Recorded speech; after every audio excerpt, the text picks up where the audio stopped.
Raġel ta' 76 sena minn San Pawl il-Baħar tilef ħajtu traġikament wara l-bieraħ wara nofsinhar waqa' minn fuq sellum waqt li kien qed jagħmel xi xogħol f'residenza privata li tinsab fi triq l-Awwista fix-Xemxija.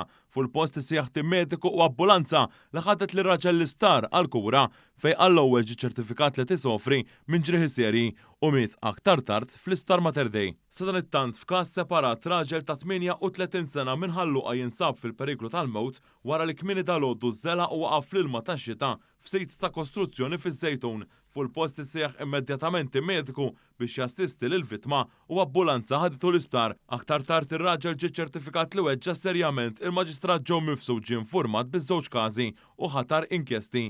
Il-Pulizija għaddejja bl-investigazzjonijiet.